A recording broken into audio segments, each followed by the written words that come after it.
must stop the systematic effort of the occupying power that may leave nothing left to be negotiated or no one left to negotiate with.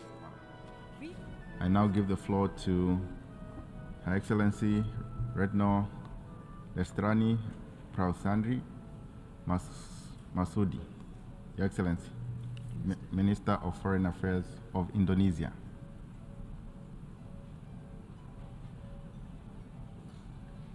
Your Excellency.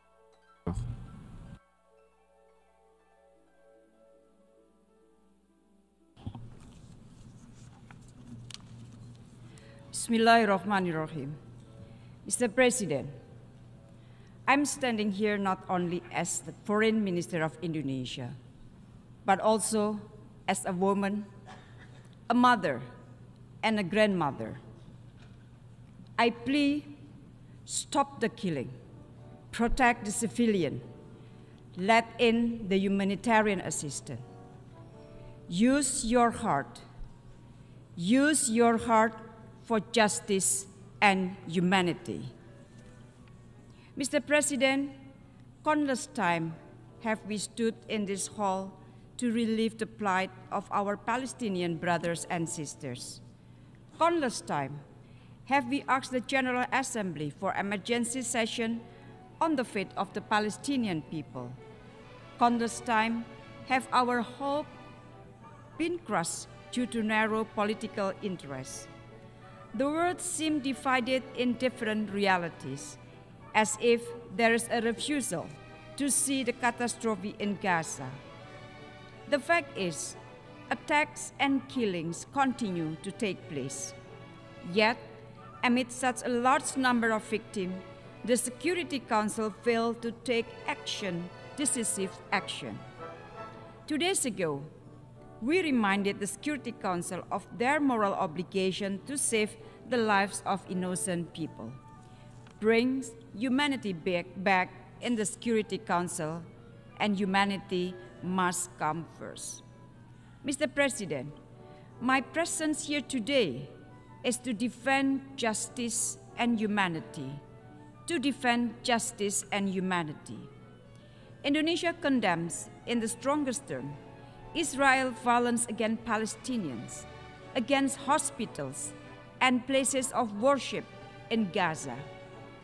Indiscriminate killings, kidnapping, and collective punishment of civilians must also be condemned because it is inhuman and against international law.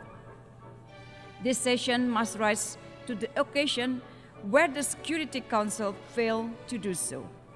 The General Assembly must prove that we, the people of the United Nations, believe in the dignity and worth of human lives. In this regard, 3+1 concrete steps that we should take. First, stop the aggression to prevent more civilian casualties. The General Assembly should demand an immediate, durable, and fully respected ceasefire.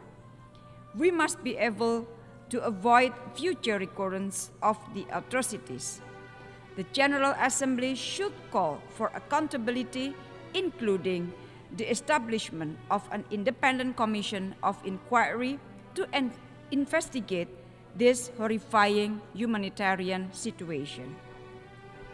Second, ensure humanitarian access and protection of civilians.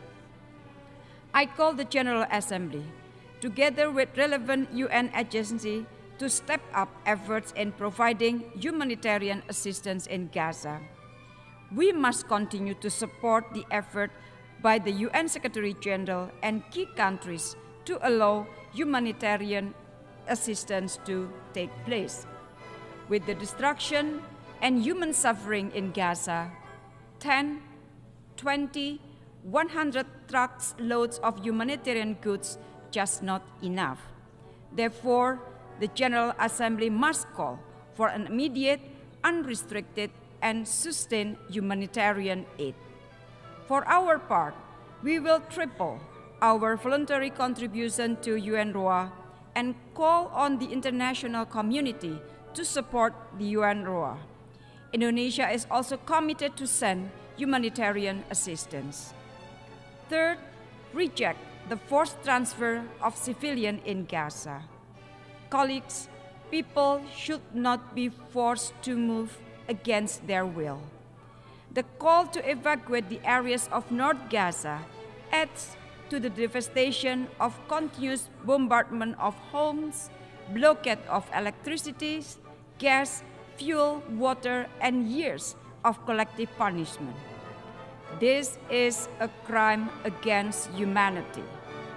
The General Assembly should call for the stop of these evacuation orders, protect civilians, and ensure their safety and well-being, in particular children, and allow their safe movement. Mr. President, my final point, there will be no peace until we solve the root causes of the conflict. There will be no peace until we solve the root causes of the conflict. Resumption of the peace process to realizing the two-state solution is a must. We must stop the systematic effort of the occupying power that may leave nothing left to be negotiated or no one left to negotiate with. We must not allow the Palestinians to have no other choice but to accept injustice for the rest of their lives. It is our duty to stop the injustice now. Enough is enough. To conclude, if you care about humanity, use your heart to vote yes to the resolution. Indonesia stands with the people of Palestine. I thank you very much, Mr. Chairman. I thank